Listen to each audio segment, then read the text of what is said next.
Donc du coup voilà les amis, je vous l'annonce, bah oui, je suis bel et bien avec Kéline, donc voilà, pour tous ceux qui parlaient, les blablabla, et ci, et ça, et nana, c'est le grand jour. Voilà, j'ai décidé de venir un peu voir ma famille, passer du moment avec ma famille, c'est pour ça que je suis pas avec elle maintenant. Mais voilà, c'est le jour J, on vous l'a caché depuis 5 mois, il y a eu des hauts et des bas, je vous le cache pas. Il y a eu beaucoup de choses qui se sont passées, c'est chaud, on en parlera un petit peu tous les deux, mais voilà, on est ensemble les amis et... On vient d'officialiser aujourd'hui dans Les Princes. Voilà. Que c'est beau. En tout cas, j'ai passé une superbe aventure. Je kiffe vraiment toutes les personnes qui ont été avec moi depuis le début. Vraiment, qui m'ont soutenu, qui ont tout fait pour que cette relation marche. Je vous dis merci. Et voilà. C'est parti. Yes, sir! Qu'est-ce que je voulais vous dire? Ouais, donc voilà, journée détente, je pense qu'on va aller profiter un petit peu de la piscine. On va vraiment essayer de passer un max de temps ensemble et se retrouver au maximum, tout ça. Je voulais revenir aussi sur hier parce que oui, j'ai supprimé mes snaps concernant Antoine. En fait, ce qui me saoule, voilà, je vais pas faire la meuf, voilà, j'ai réfléchi, je vais pas débouler mes nerfs comme je fais d'habitude. C'est juste qu'en fait, je comprends pas pourquoi il est comme ça dans cette aventure, dans le sens où en fait, il crache sur les gens, mais derrière en ITV, je comprends pas parce que quand il était devant moi, il m'a jamais rien dit, on va dire. Et au contraire, je pense que dans cette aventure, je l'ai jamais autant respecté de ma vie, limite. Je pense que ça se voit. Dans notre milieu, la télé-réalité, il y a eu beaucoup de grossesses, beaucoup de femmes enceintes, etc., que j'ai d'ailleurs trouvées toutes plus magnifiques les unes que les autres, vraiment. Et certaines grossesses en particulier de personnes que je connaissais m'ont énormément fait plaisir. J'étais très heureuse pour les couples et pour les jeunes parents. Mais étant donné que je suis de ce milieu-là aussi, imaginez que H24, et l'autre elle est enceinte et toi tu attends quoi? L'autre, ça fait pourtant moins de temps que ton mari et toi, et elle au moins elle a eu un bébé, elle au moins c'est une vraie femme, et elle au moins elle fait plaisir à son mari, et toi tu dis ça une fois, 2 fois, 500 fois, 10 000 fois, 100 000 fois, mais c'est un truc de fou. Alors il y a beaucoup de personnes qui sont très raisonnables, puisque même souvent sous mes photos quand on me dit ce genre de conneries, je vois que vous êtes très nombreuses à rappliquer en me disant mais c'est quoi ces phrases de merde, mais vous êtes sérieux, arrêtez, mais on dirait que vous connaissez votre vie pour parler. Mais je vois parfois aussi des réponses de gens qui forcent. Mais oui, c'est sûr qu'elle soit stérile, c'est sûr, c'est juste qu'elle assume pas. Mais il faut assumer, d'accord? Je comprends pas pourquoi elle le dit pas à sa communauté. Mais assumez quoi? Mais vous êtes fous. Et c'est en fait un truc, pour moi je trouve que c'est important d'en parler, parce que je vois qu'en fait, déjà ça n'a jamais changé avec les années. Je pense que même si j'ai pas d'enfant encore pendant 2, 3, 4, 5 ans, ça continuera toujours. Malgré même cette explication que je suis en train de vous donner. Hein, parce que les gens, quand ils sont bêtes, bornés et méchants, ça ne change pas dans leur cœur et dans leur esprit. Mais cette obsession en fait de voilà. Et surtout que quand on te le dit, c'est souvent mauvais. Alors je rebondis sur ce que je vous ai dit aussi en début de vidéo. Parfois, et ça c'est vrai que... Alors, d'un côté je me dis, oh, ils sont relous. Mais d'un autre, je me dis, non, je peux pas dire ça parce que ça part pas d'un mauvais sentiment. En fait, ça part d'un bon sentiment.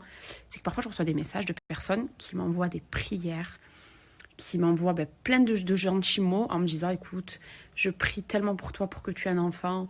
Ça me ferait trop plaisir pour vous, vous méritez, etc. Mais voilà, je sais que c'est dur, ça doit être dur à vivre d'être stérile. Donc, en tout cas, je prie pour que Dieu te guérisse, tout ça. Et ça, pour moi, c'est des trucs voilà, où tu te dis... Tu vois que la personne, elle n'est pas mauvaise, elle ne veut pas en gros, t'insulter en quelque sorte.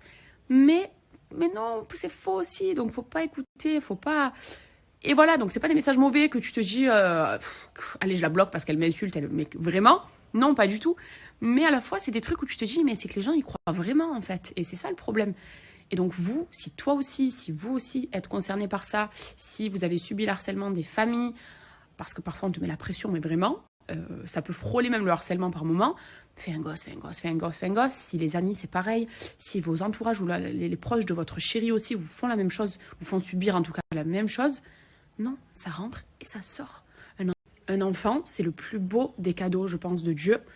Mais c'est quelque chose que l'on doit assumer toute sa vie.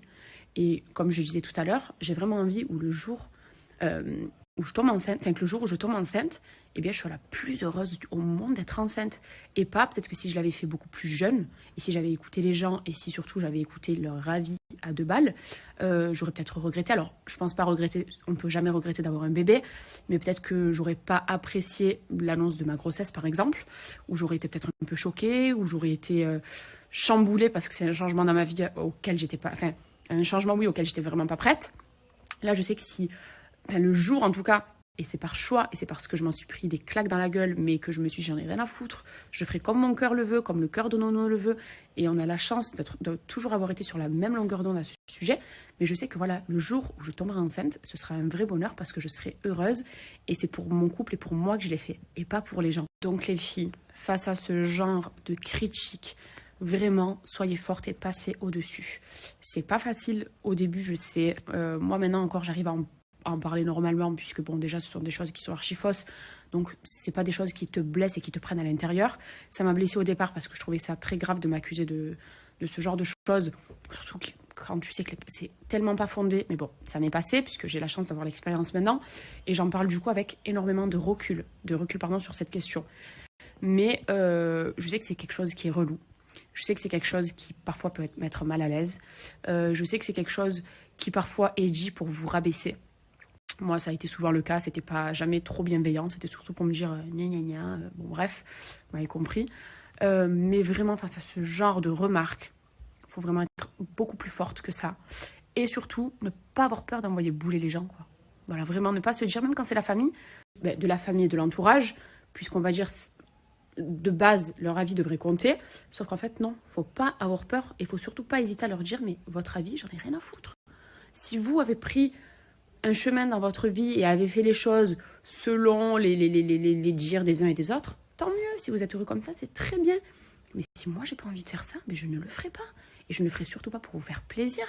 Surtout que moi, plus tard, et je vous jure, au fil de ma vie, en fait, je disais à Nourri, mais en fait, si le bon Dieu ne nous a pas, entre guillemets, donné l'envie dans nos cœurs de devenir parents, en fait, c'est que il n'y a jamais rien sans rien.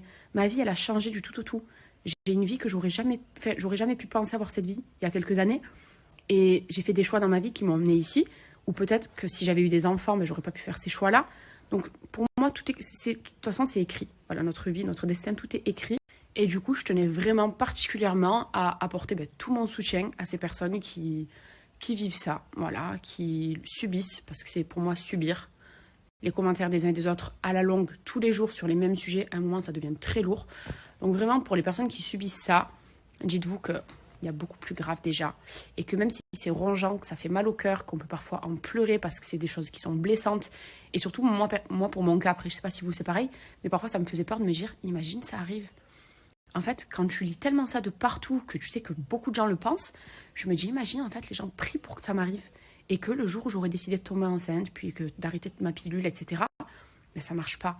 Après, tu peux vraiment tomber dans une psychose, et tout ça à cause de leur avis pourri, en fait. Imaginez le truc. C'est pour ça que vraiment j'apporte mon soutien aux femmes qui vivent ça. Dites-vous qu'à partir du moment où votre mari, c'est-à-dire votre moitié, la personne qui compte le plus dans votre cœur, est avec vous, que vous marchez ensemble, il n'y a rien qui peut vous arriver, mais vraiment.